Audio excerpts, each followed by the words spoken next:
The deep dive ಕಾರ್ಯಕ್ರಮಕ್ಕೆ ಅತ್ಯಂತ ಉತ್ಸಾಹದ ಸ್ವಾಗತ. ಇವತ್ತು ನಾವು ಕೇವಲ ಒಂದು ಹಳೆಯ ಕಥೆಯನ್ನಲ್ಲ, ಬದಲಾಗಿ ನಮ್ಮದೇ ಮನಸ್ಸಿನ ಅತ್ಯಂತ ಆಳವಾದ ಒಂದು ರಹಸ್ಯವನ್ನ ಭೇದಿಸ್ತಾ ಇದ್ದೀವಿ. ಹೌದು, ಅಂದ್ರೆ ಇದು ಕೇವಲ ಪುರಾಣ ಅಲ್ಲ. ಖಂಡಿತ ಅಲ್ಲ. ಸಾಮಾನ್ಯವಾಗಿ ಪುರಾಣ ಕಥೆಗಳು ಅಂದ್ರೆ ಯಾರೋ ಒಬ್ಬ ಒಳ್ಳೆಯವನು, ಇನ್ನೊಬ್ಬ ಕೆಟ್ಟ ರಾಕ್ಷಸ, ಅವರಿಬ್ಬರ ನಡುವೆ ಒಂದು ಯುದ್ಧ ನಡೆಯುತ್ತೆ ಅನ್ನೋ ಸರಳ ರೇಖೆಯಲ್ಲಿ ನಾವು ಯೋಚಿಸ್ತೀವಿ. ಅದು ಸಾಮಾನ್ಯವಾದ ದೃಷ್ಟಿಕೋನ. ಆದ್ರೆ ಇವತ್ತು ನಮ್ಮ ಮುಂದಿರುವ ಆಕರ ಸಾಮಗ್ರಿ ಇದೆಯಲ್ಲ, ಸೋರ್ಸ್ ಮೆಟೀರಿಯಲ್, ಇದು ಆ ಎಲ್ಲಾ ಸಾಮಾನ್ಯ ಕಲ್ಪನೆಗಳನ್ನ ಸಂಪೂರ್ಣವಾಗಿ ಬುಡಮೇಲು ಮಾಡುತ್ತೆ. ನಿಜ. ಇವತ್ತಿನ ಆಕರ ಅಂದ್ರೆ ಇನ್ನರ್ ಲೈಟ್ 333 ಅನ್ನೋ ಚಾನೆಲ್ನ ದಶಾವತಾರ ಸರಣಿಯ 5ನೇ ಮೆಟ್ಲು, ಅದೇ ನರಸಿಂಹಾವತಾರದ ಬಗೆಗಿನ ಒಂದು ಅದ್ಭುತವಾದ ವಿಶ್ಲೇಷಣೆ. ಹೌದು, ಇದನ್ನ ಬಿಡಿಸಿ ನೋಡೋಣ ಬನ್ನಿ. ಇದು ಕೇವಲ ಒಬ್ಬ ರಾಕ್ಷಸನ ಸಂಹಾರದ ಪುರಾಣ ಕಥೆ ಅಲ್ಲವೇ ಅಲ್ಲ, ಬದಲಾಗಿ ನಮ್ಮ ಸುಪ್ತ ಪ್ರಜ್ಞೆಯ ಅಂದ್ರೆ ಸಬ್ಕಾನ್ಷಿಯಸ್ ಮೈಂಡ್ನ ಸ್ಫೋಟವನ್ನ ವಿವರಿಸುವ ಅದ್ಭುತ ಒಳನೋಟ. ಈ ಕುತೂಹಲಕಾರಿಯಾದ ವಿಷಯ ಏನಂದ್ರೆ, ಈ ಕಂಟೆಂಟ್ ನಮ್ಮ ಆಲೋಚನಾ ಕ್ರಮವನ್ನೇ ಒಂದು ಹೊಸ ಆಯಾಮಕ್ಕೆ ತಗೊಂಡು ಹೋಗುತ್ತೆ. ಅಂದ್ರೆ ಕಥೆಗಳನ್ನ ನೋಡೋ ದೃಷ್ಟಿನೇ ಬದಲಾಗುತ್ತೆ ಅಂತೀರಾ? ಎಕ್ಸಾಕ್ಟ್ಲಿ. ಪುರಾಣಗಳನ್ನ ಕೇವಲ ಇತಿಹಾಸ ಅಥವಾ ಫ್ಯಾಂಟಸಿ ಅಂತ ನೋಡೋ ಬದಲು ಅವುಗಳನ್ನ ಒಂದು ಅತ್ಯುನ್ನತ ಮನೋವೈಜ್ಞಾನಿಕ ಮತ್ತು ಆಧ್ಯಾತ್ಮಿಕ ರೂಪಕಗಳಾಗಿ ಅಂದ್ರೆ ಮೆಟಫರ್ಗಳಾಗಿ ನೋಡ್ಬೇಕು ಅನ್ನೋದನ್ನ ಈ ವಿಡಿಯೋ ಬಹಳ ಸೊಗಸಾಗಿ ಕಟ್ಕೊಂಡಿದೆ. ಈ ಕಥೆಯ ಪ್ರತಿಯೊಂದು ಪಾತ್ರ, ಪ್ರತಿಯೊಂದು ಘಟನೆ ಕೂಡ ನಮ್ಮ ಅಂತರಂಗದ ಬೇರೆ ಬೇರೆ ಮುಖಗಳನ್ನ ಪ್ರತಿನಿಧಿಸುತ್ತೆ ಅಲ್ವಾ? ಹೌದು. ಆ ಹಿನ್ನೆಲೆಯನ್ನೇ ನೋಡೋಣ. ನಮ್ಗೆಲ್ಲರಿಗೂ ಹಿರಣ್ಯಕಶಿಪು ಮತ್ತೆ ಪ್ರಹ್ಲಾದನ ಕಥೆ ಗೊತ್ತೇ ಇದೆ. ಆದ್ರೆ ಇಲ್ಲಿ ಹಿರಣ್ಯಕಶಿಪು ಅಂದ್ರೆ ಕೇವಲ ಒಬ್ಬ ವ್ಯಕ್ತಿ ಅಲ್ಲ, ಆತ ನಮ್ಮೆಲ್ಲರೊಳಗೂ ಇರೋ ಅಹಂಕಾರದ ಪರಮಾವಧಿ, ತಾನೇ ದೇವರು ಅಂತ ಮೆರೆತಿದ್ದ ಅಹಂಕಾರದ ಶಿಖರ ಅಲ್ವಾ? ಖಂಡಿತ. ನಾನೇ ಎಲ್ಲ, ಈ ಜಗತ್ನಲ್ಲಿ ಕಣ್ಣಿಗೆ ಕಾಣೋ ಭೌತಿಕ ವಸ್ತುಗಳು ಮಾತ್ರ ಸತ್ಯ ಅನ್ನೋ ಮೊಂಡಾಟದ ಪ್ರತೀಕ ಆತ. ಇನ್ನೊಂದೆಡೆ ಪ್ರಹ್ಲಾದ, ಆತನಿಗೆ ತಂದೆಯ ಅಧಿಕಾರ, ಸಂಪತ್ತು, ಶಕ್ತಿ ಯಾವುದ್ರ ಬಗ್ಗೆನೂ ಆಸಕ್ತಿ ಇಲ್ಲ. ಭಗವಂತ ಅಥವಾ ಒಂದು ಅಗೋಚರವಾದ ಚೈತನ್ಯ ಎಲ್ಲೆಡೆಯೂ ಇದೆ ಅಂತ ನಂಬಿದ್ದ ಆ ಅಚಲ ಭಕ್ತಿಯ ಸಂಕೇತ ಆತ. ಈ ಇಬ್ಬರ ನಡುವಿನ ಮುಖಾಮುಖಿ ಇದೆಯಲ್ಲ, ಇದೊಂದು ಅತ್ಯಂತ ಕುತೂಹಲಕಾರಿಯಾದ ಘರ್ಷಣೆ. ಯಾಕಂದ್ರೆ ಅಹಂಕಾರಕ್ಕೆ ಯಾವಾಗಲೂ ಒಂದು ಆಕಾರ ಬೇಕು, ಭೌತಿಕವಾದ ಅಸ್ತಿತ್ವ ಬೇಕು. ಅದಕ್ಕೆ ಕಣ್ಣಿಗೆ ಕಾಣ್ದದ್ದನ್ನ ನಂಬುವ ಶಕ್ತಿ ಇರಲ್ಲ. ನಿಜ. ಆದ್ರೆ ಶ್ರದ್ಧೆ ಅಥವಾ ಭಕ್ತಿಗೆ ಆ ಹಂಬಲ ಇರಲ್ಲ, ಅದು ಪ್ರಶಾಂತವಾಗಿರುತ್ತೆ. ಆ ಪ್ರಶಾಂತತೆಯೇ ಅಹಂಕಾರವನ್ನು ಕೆರಳಿಸುತ್ತೆ. ಅದೇ ಆ ವಿಡಿಯೋದಲ್ಲಿ ಹೇಳಿರೋ ಹಾಗೆ, ಹಿರಣ್ಯಕಶಿಪು ಕೋಪದಿಂದ ರುಚ್ಚಿಗೆದ್ದು, ನಿನ್ನ ಹರಿ ಎಲ್ಲಿದ್ದಾನೆ, ಈ ಕಲ್ಲಿನ ಕಂಬದಲ್ಲೂ ಇದ್ದಾನಾ ಅಂತ ಪ್ರಶ್ನೆ ಮಾಡೋದು. ಹೌದು, ಅದು ಕೇವಲ ಒಂದು ಸವಾಲಲ್ಲ, ಅದು ಆತನ ಒಳಗಿನ ಅಭದ್ರತೆಯ, ಆತನ ಅಹಂಕಾರದ ಅಂತಿಮ ಚಡಪಡಿಕೆ. ಆ ಚಡಪಡಿಕೆಯ ಮುಂದಿನ ಹಂತವೇ ಆ ಜಡವಾದ ಕಲ್ಲಿನ ಕಂಬಕ್ಕೆ ಗುದ್ದೋದು. ಆ ದೃಶ್ಯದ ವಿವರಣೆ ನಿಜಕ್ಕೂ ರೋಮಾಂಚಕಾರಿಯಾಗಿದೆ. ಹಿರಣ್ಯಕಶಿಪು ಕೋಪದ ಉತ್ತುಂಗದಲ್ಲಿ ಆ ಕಂಬಕ್ಕೆ ಗುದ್ದಿದಾಗ ಆ ಜಡವಾದ ಸ್ತಂಭ ಸೀಳಿ ಒಂದು ಘೋರ ಗರ್ಜನೆಯೊಂದಿಗೆ ನರಸಿಂಹ ಪ್ರಕಟ ಆಗ್ತಾನೆ. ಇಲ್ಲಿ ನಾವು ಆ ದೃಶ್ಯದ ಹಿಂದಿನ ಋಷಿಮುನಿಗಳ ದರ್ಶನವನ್ನ, ಆ ದೊಡ್ಡ ಸತ್ಯವನ್ನ ಬಿಚ್ಚಿಡಬೇಕು. ಅಂದ್ರೆ ಆ ಕಂಬದಿಂದಲೇ ದೇವರು ಯಾಕೆ ಬರಬೇಕಿತ್ತು ಅನ್ನೋದನ್ನ. ಭಗವಂತ ಆಕಾಶದಿಂದ ಬರಬಹುದಿತ್ತು, ಭೂಮಿ ಸೀಳ್ಕೊಂಡು ಬರಬಹುದಿತ್ತು, ಆದ್ರೆ ಆ ಕಂಬದಿಂದಲೇ, ಅದು ಆತ ಗುದ್ದಿದಾಗಲೇ ಯಾಕೆ ಬರಬೇಕಿತ್ತು? ನಿಖರವಾಗಿ. ಇಲ್ಲಿ ಅತ್ಯಂತ ಕುತೂಹಲಕಾರಿಯಾದ ಅಂಶ ಏನಂದ್ರೆ, ಮಹರ್ಷಿ ವೇದವ್ಯಾಸರು ಭಾಗವತದ 7ನೇ ಸ್ಕಂದದಲ್ಲಿ ವರ್ಣಿಸಿರೋ ಹಾಗೆ, ಜ್ಞಾನ ಅನ್ನೋದು ಕೇವಲ ಪುಸ್ತಕದಲ್ಲಿಲ್ಲ, ಅದು ಅಣುವಣುವಿನಲ್ಲೂ, ಈ ಬ್ರಹ್ಮಾಂಡದ ಕಣಕಣದಲ್ಲೂ ಇದೆ. ಇದು ನಿಜಕ್ಕೂ ನಮ್ಮ ಆಲೋಚನೆಯನ್ನ ವಿಸ್ತರಿಸುವ ವಿಚಾರ. ಅಂದ್ರೆ ಆ ಜಡವಾಡ ಕಲ್ಲಿನಿಂದಲೋ ಅರಿವಿನ ಚೈತನ್ಯ ಹೊರಬರಬಲ್ಲದು ಅನ್ನೋದು ಒಂದು ದೊಡ್ಡ ಅಹಾ ಮೊಮೆಂಟ್. ಹೌದು. ಎಲ್ಲಿ ಅಹಂಕಾರವು ಇಲ್ಲಿ ಏನೂ ಇಲ್ಲ ಅಂತ ಭಾವಿಸುತ್ತೋ ಅಲ್ಲಿಯೇ ಅತಿ ದೊಡ್ಡ ಸತ್ಯ ಅಡಗಿರುತ್ತೆ ಅನ್ನೋದನ್ನ ಋಷಿಗಳು ತೋರಿಸಿದ್ದಾರೆ. ಆ ಸ್ತಂಭದ ರೂಪಕ ಅಥವಾ ಕಂಬದ ಮೆಟಫರ್ ಬಗ್ಗೆ ನಾವು ಇನ್ನಷ್ಟು ಆಳವಾಗಿ ಮಾತಾಡಬೇಕು ಅನಿಸ್ತಾ ಇದೆ. ಕಂಬ ಅನ್ನೋದು ಕೇವಲ ಕಲ್ಲಲ್ಲ, ಅದು ನಮ್ಮೊಳಗಿನ ಜಡತ್ವದ ಸಂಕೇತ ಅಂತ ವಿಡಿಯೋ ಹೇಳುತ್ತೆ. ಸ್ತಂಭ ಅಂದ್ರೆ ನಿಂತಲ್ಲೇ ನಿಲ್ಲೋದು, ಬದಲಾವಣೆಗೆ ಒಡ್ಡುಕೊಳ್ಳೋದಿರೋದು. ಮನುಷ್ಯನ ಮನಸ್ಸು ತನ್ನದೇ ಆದ ಕೆಲವು ನಂಬಿಕೆಗಳ, ಪೂರ್ವಾಗ್ರಹಗಳ ಕಂಬಗಳನ್ನ ಕಟ್ಕೊಂಡಿರುತ್ತೆ. ಅಂದ್ರೆ ನಾನ್ ಇಷ್ಟೇ, ನನಗೆ ಎಲ್ಲವೂ ಗೊತ್ತು ಅನ್ನೋ ಆ ಬಿಗಿಯಾದ ಮನಸ್ಥಿತಿನ. ಹೌದು. ಆ ಜಡವಾದ ಮನಸ್ಥಿತಿಯೇ ಆ ಸ್ತಂಭ. ನಮ್ಮೊಳಗಿನ ಅರಿವು ಈ ಜಡತ್ವದ ಕವಚದೊಳಗೆ ಬಂದಿಯಾಗಿರುತ್ತೆ. ನಾವು ಪ್ರತಿದಿನ ನಮ್ಮ ಸುತ್ತಮುತ್ತ ಕಟ್ಟಿಕೊಳ್ಳೋ ಕಂಫರ್ಟ್ ಝೋನ್ ಅಥವಾ ಆ ಹಠಮಾರಿ ಸ್ವಭಾವವೇ ಈ ಕಂಬ ಅಲ್ವಾ? ಎಕ್ಸಾಕ್ಟ್ಲಿ. ಮತ್ತು ಪ್ರಹ್ಲಾದನ ಶ್ರದ್ಧೆ, ಆ ನಂಬಿಕೆಯ ಪ್ರಖರತೆ ಅತ್ಯುನ್ನತ ಮಟ್ಟ ತಲುಪಿದಾಗ ಆ ಜಡತ್ವ ಸೀಳಲೇಬೇಕಾರುತ್ತೆ. ಆ ಕಂಬ ಸೀಳೋದಂದ್ರೆ ಭೌತಿಕ ವಸ್ತು ಒಡೆಯೋದಲ್ಲ, ನಮ್ಮ ಅಜ್ಞಾನದ ಕವಚ ಒಡೆದು ದೈವಿಕ ಅರಿವು ಹೊರಬರುವ ಪ್ರಕ್ರಿಯೆ. ಹೌದು. ಆ ಶರಣಾಗತಿಯ ತೀವ್ರತೆ ಹೆಚ್ಚಾದಾಗ ಜಡತ್ವ ಒಡೆದು ಅರಿವು ಹೊರಬರುತ್ತೆ. ಇದೊಂದು ಅದ್ಭುತವಾದ ದೃಷ್ಟಿಕೋನ. ಇನ್ನು ಅಲ್ಲಿ ಪ್ರಕಟವಾಗುವ ಆ ರೂಪ ಇದೆಯಲ್ಲ, ನರಸಿಂಹ, ಅರ್ಧ ಮಾನವ ಅರ್ಧ ಸಿಂಹ, ಇದು ಬಹಳ ವಿಶಿಷ್ಟವಾದ ರೂಪ. ಕೇವಲ ಒಬ್ಬ ರಾಕ್ಷಸನನ್ನ ಕೊಲ್ಲೋಕೆ ಇಂಥ ರೂಪ ಯಾಕೆ ಬೇಕಿತ್ತು ಅಂತ ನಮಗೆ ಅನಿಸ್ಬೋದು. ಹೌದು, ಕೇವಲ ಮನುಷ್ಯನಾಗಿಯೋ ಅಥವಾ ಸಿಂಹವಾಗಿಯೋ ಬರಬಹುದಿತ್ತಲ್ವಾ? ಇದರ ಹಿಂದಿನ ಮನೋವೈಜ್ಞಾನಿಕ ರಹಸ್ಯ ಬಹಳ ಆಳವಾಡಿವೆ. ನರ ಮತ್ತೆ ಸಿಂಹ ಇವೆರಡರ ಸಂಯೋಜನೆ ಕೇವಲ ದೃಶ್ಯವೈಭವಕ್ಕೆ ಮಾಡಿದ್ದಲ್ಲ. ನರ ಅಂದ್ರೆ ವಿವೇಕ, ಅಂದ್ರೆ ವಿಸ್ಡಮ್, ಮತ್ತೆ ಸಿಂಹ ಅಂದ್ರೆ ಪವರ್, ಶಕ್ತಿ. ಹೌದು. ಮನುಷ್ಯನ ಅಹಂಕಾರವನ್ನ, ಅದರಲ್ಲೂ ಹಿರಣ್ಯಕಶಿಪುವಿನಂತಹ ಬೇರೂರಿರುವ ಅಹಂಕಾರವನ್ನ ಬೇರ್ ಸಹಿತ ಕೀಳ್ಬೇಕು ಅಂದ್ರೆ ಕೇವಲ ವಿವೇಕ ಇದ್ರೆ ಸಾಲದು, ಅದಕ್ಕೆ ಪ್ರಚಂಡ ಶಕ್ತಿಯೂ ಬೇಕು. ಅಂದ್ರೆ ನಮ್ಮ ಸಾಮಾನ್ಯ ಜೀವನಕ್ಕೆ ಇದನ್ನ ಅನ್ವಯಿಸೋದಾದ್ರೆ, ಬರೀ ಸಾಫ್ಟ್ ಆಗಿದ್ರೆ ಅಥವಾ ಮೃದುವಾದ ವಿವೇಕದಿಂದ ಇಂಥ ಕ್ರೂರ ಅಹಂಕಾರವನ್ನ ಬದಲಾಯಿಸೋಕ್ಕಾಗಲ್ಲ. ಆಗಲ್ಲ. ನಮ್ಗೆ ಕೆಟ್ಟದ್ದನ್ನ ಕಂಡಾಗ ಇದು ತಪ್ಪು ಅನ್ನೋ ಅರಿವಿರುತ್ತೆ, ಆದ್ರೆ ಅದನ್ನ ಪ್ರಶ್ನಿಸುವ, ಕೀಳುವ ಆಂತರಿಕ ಶಕ್ತಿ ಇರಲ್ಲ. ಇನ್ನೊಂದೆಡೆ ಕೇವಲ ಸಿಂಹದಂತ ಶಕ್ತಿ ಇದ್ರೆ ಅದು ದಬ್ಬಾಳಿಕೆ ಆಗತ್ತಲ್ವಾ? ಆ ಶಕ್ತಿಗೂ ಅಹಂಕಾರಕ್ಕೂ ವ್ಯತ್ಯಾಸ ಇರಲ್ಲ. ಸರಿಯಾಗಿ ಹೇಳಿದ್ರಿ. ಹಾಗಾಗಿ ಅಹಂಕಾರವನ್ನ ಸಂಹರಿಸಲು ನರನ ವಿವೇಕವೂ ಬೇಕು, ಸಿಂಹದ ಪ್ರಚಂಡ ಶಕ್ತಿಯೂ ಬೇಕು. ಆ ವಿವೇಕ ಮತ್ತು ಶಕ್ತಿಯ ಅದ್ಭುತ ಸಮ್ಮಿಲನವೇ ನರಸಿಂಹ. ವಾವ್! ಕೇವಲ ಒಳ್ಳೆಯವರಾಗಿದ್ರೆ ಸಾಲದು, ಕೆಟ್ಟದ್ದನ್ನ ಎದುರಿಸೋ ಶಕ್ತಿಯೂ ಇರಬೇಕು ಅನ್ನೋ ಈ ಸಂದೇಶ ಬಹಳ ಪವರ್ಫುಲ್ ಆಗಿದೆ. ಖಂಡಿತ.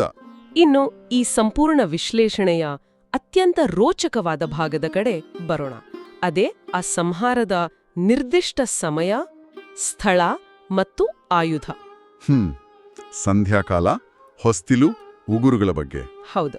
ಕಥೆಯ ಪ್ರಕಾರ ಸಂಹಾರ ಆಗೋದು ಹಗಲು ಅಲ್ಲದ, ರಾತ್ರಿಯೂ ಅಲ್ಲದ ಸಂಧ್ಯಾಕಾಲದಲ್ಲಿ, ಒಳಗೂ ಅಲ್ಲದ, ಹೊರಗೂ ಅಲ್ಲದ ಹೊಸ್ತಿಲ ಮೇಲೆ, ಹಾಗೆಯೇ ಆಯುಧಗಳೂ ಅಲ್ಲದ, ಬರಿಗೈಯೂ ಅಲ್ಲದ ಉಗುರುಗಳಿಂದ. ಈ ಕರಾರುವಕ್ಕಾದ ಷರತ್ತುಗಳನ್ನ ನಾವು ಬಿಗರ್ ಪಿಕ್ಚರ್ಗೆ, ಅಂದ್ರೆ ಬೃಹತ್ ಚಿತ್ರಣಕ್ಕೆ ಜೋಡಿಸಿ ನೋಡ್ಬೇಕು. ಮೇಲ್ನೋಟಕ್ಕೆ ಇವೆಲ್ಲ ಹಿರಣ್ಯಕಶಿಪು ಕೇಳಿದ್ದ ವರಗಳು ಅಂತ ಕಥೆ ಹೇಳುತ್ತೆ. ಆದ್ರೆ ಇದರ ಹಿಂದಿನ ಗುಟ್ಟು ಬೇರೆನೇ ಇದೆ ಅಲ್ವಾ? ಹೌದು. ಋಷಿಗಳು ಇಲ್ಲಿ ದ್ವಂದ್ವಗಳನ್ನು ಮೀರುವಿಕೆ, ಅಂದ್ರೆ ಟ್ರಾನ್ಸೆಂಡಿಂಗ್ ಡ್ಯುಯಾಲಿಟೀಸ್ ಬಗ್ಗೆ ಮಾತಾಡ್ತಾ ಇದ್ದಾರೆ. ಜಗತ್ತಿನ ಪ್ರತಿಯೊಂದು ವಿಷಯವೂ ದ್ವಂದ್ವಗಳಿಂದ ಕೂಡಿದೆ. ಹಗಲು ರಾತ್ರಿ, ಒಳಗೆ ಹೊರಗೆ, ಸುಖ ದುಃಖ. ನಮ್ಮ ಮನಸ್ಸು ಯಾವಾಗ್ಲೂ ಈ ಎರಡು ವಿರೋಧಾಭಾಸಗಳ ನಡುವೆನೆ ಸಿಲುಕಿರುತ್ತೆ. ನಾವು ಯಾವುದನ್ನೇ ಅರ್ಥ ಮಾಡ್ಕೋಬೇಕು ಅಂದ್ರೂ ಅದನ್ನ ಇನ್ನೊಂದಕ್ಕೆ ಹೋಲಿಸೇ ನೋಡ್ತೀವಿ. ನಿಖರವಾಗಿ. ಕತ್ತಲೆ ಇದ್ರೆ ಬೆಳಗಿಗೆ ಬೆಲೆ, ಸೋಲಿದ್ರೆ ಗೆಲುವಿಗೆ ಬೆಲೆ. ಅಹಂಕಾರ ಬದುಕೋದೇ ಈ ದ್ವಂದ್ವಗಳಲ್ಲಿ. ಅದು ತನ್ನನ್ನ ತಾನು ಮೇಲು ಅಂತ ಸಾಬೀತುಪಡಿಸಲು ಇನ್ನೊಬ್ಬರನ್ನ ಕೀಳುವಂತ ನಿರ್ಧರಿಸಲೇಬೇಕಾಗತ್ತೆ. ಹೌದು. ಆದರೆ ನಮ್ಮ ಅಂತರಂಗದ ನಿಜವಾದ ಸಾಧನೆ ಅಥವಾ ಅಂತಿಮ ಸತ್ಯ ಈ ಜಗತ್ತಿನ ಎಲ್ಲಾ ದ್ವಂದ್ವಗಳನ್ನ ಮೀರಿ ನಿಲ್ಲಬೇಕು ಅನ್ನೋದೇ ಈ ಋಷಿಗಳ ಸಂದೇಶ. ಅಂದ್ರೆ ಸಂಧ್ಯಾಕಾಲ ಅನ್ನೋದು ಹಗಲು ಮತ್ತೆ ರಾತ್ರಿಯ ನಡುವಿನ ಒಂದು ಸೇತುವೆ. ಅಲ್ಲಿ ಹಗಲಿನ ಸ್ಪಷ್ಟತೆಯೂ ಇಲ್ಲ, ರಾತ್ರಿಯ ಅಂಧಕಾರವೂ ಇಲ್ಲ. ಹೌದು. ಮತ್ತು ಹೊಸ್ತಿಲು ಅನ್ನೋದು ಒಳಗೆ ಮತ್ತು ಹೊರಗಿನ ನಡುವಿನ ಗಡಿ. ಅದು ನಿರ್ದಿಷ್ಟವಾಗಿ ಯಾವ ಕಡೆಗೂ ಸೇರಿಲ್ಲ. ಉಗುರು ಕೂಡ ಅಷ್ಟೇ. ದೇಹದ ಭಾಗನೂ ಹೌದು, ಆದರೆ ನಿರ್ಜೀವವಾದ ಆಯುಧದಂತೆಯೂ ಕೆಲಸ ಮಾಡುತ್ತೆ. ಇದು ಕೇಯೋಕೆ ಎಷ್ಟು ಅದ್ಭುತವಾಗಿದೆ ಅಂದ್ರೆ, ನಮ್ಮ ಅಹಂಕಾರ ಎಲ್ಲಿವರೆಗೆ ಈ ಲೋಕದ ದ್ವಂದ್ವಗಳಲ್ಲಿ ಸಿಲ್ಕಿರುತ್ತೋ ಅಲ್ಲಿವರೆಗೆ ಸತ್ಯದ ದರ್ಶನ ಸಾಧ್ಯವಿಲ್ಲ. ಎಕ್ಸಾಕ್ಟ್ಲಿ. ಆತ್ಯಂತಿಕ ಸತ್ಯ ಪ್ರಕಟ ಆಗೋದು ಈ ದ್ವಂದ್ವಗಳಾಚೆಗಿನ ಒಂದು ನಿರ್ದಿಷ್ಟ ತಟಸ್ಥ ಬಿಂದುವಿನಲ್ಲಿ ಮಾತ್ರ.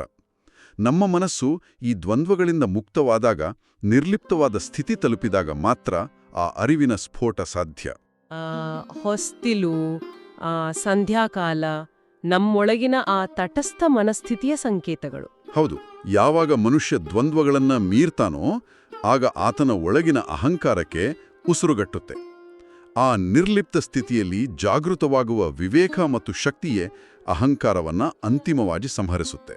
ಹಾಗಾದ್ರೆ ವಾಟ್ ಡಸ್ ದಿಸ್ ಆಲ್ ಮೀನ್? ಇವೆಲ್ಲದರ ಅರ್ಥ ಏನು?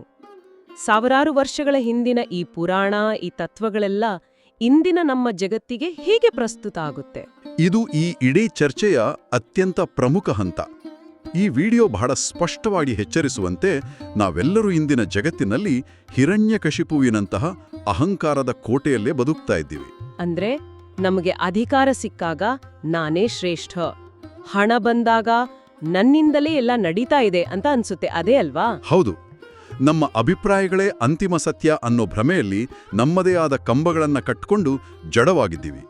ಈ ಅಹಂಕಾರ ನಮ್ಮ ಸಂಬಂಧಗಳನ್ನ, ನೆಮ್ಮದಿಯನ್ನ ಪ್ರತಿ ದಿನ ಹಾಳು ಮಾಡ್ತಾ ಇರುತ್ತೆ. ನಿಜ. ಎಷ್ಟೋ ಬಾರಿ ನಾವು ನಮ್ಮದೇ ಅಹಂಕಾರದ ಬಲೆಗೆ ಬಿದ್ದಿದೀವಿ ಅನ್ನೋದೇ ನಮಗೊತ್ತಿರಲ್ಲ. ನಮ್ಮ ಸಾಧನೆ, ಸ್ಟೇಟಸ್ ಇವೆಲ್ಲ ಕಣ್ಣಿಗೆ ಪೊರೆ ತರಿಸುತ್ತೆ. ಆದ್ರೆ ಇದರಿಂದ ಹೊರಬರೋ ದಾರಿ ಯಾವುದು? ಅಲ್ಲಿಯೇ ಈ ಕಂಟೆಂಟೇ ನಮಗೆ ಒಂದು ದೊಡ್ಡ ಭರವಸೆಯನ್ನು ನೀಡುತ್ತೆ.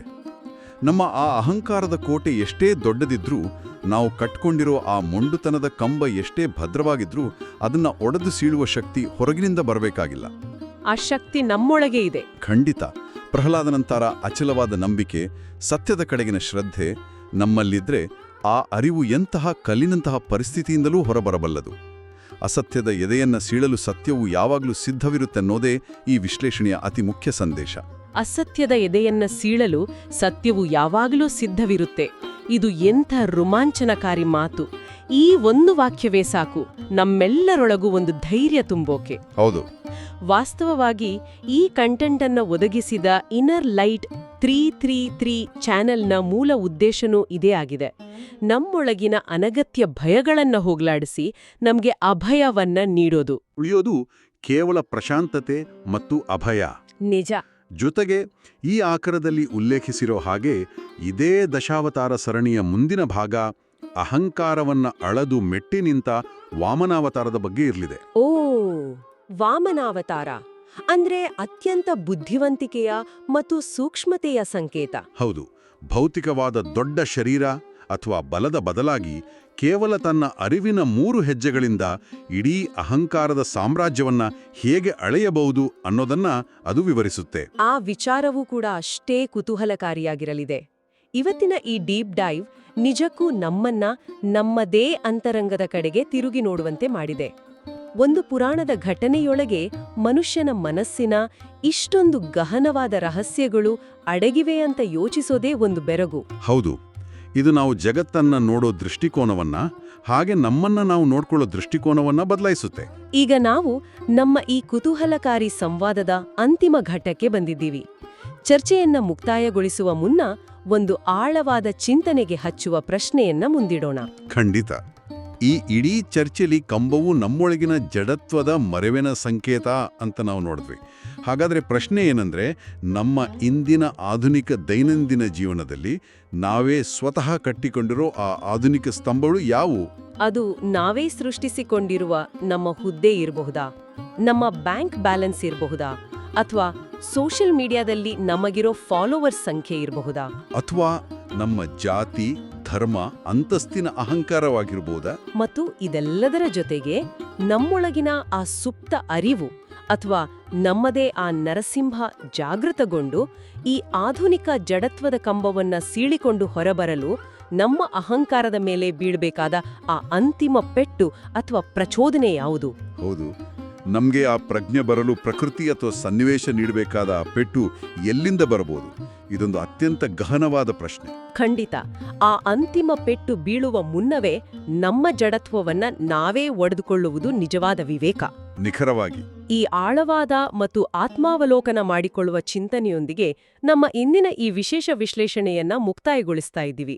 ಈ ವಿಚಾರಗಳು ಎಲ್ಲರಲ್ಲೂ ಹೊಸ ಆಲೋಚನೆಗಳಿಗೆ ನಾಂದಿಯಾಗ್ತದೆ ಅನ್ನೋ ನಂಬಿಕೆ ನಮ್ಮದು. ಹೌದು.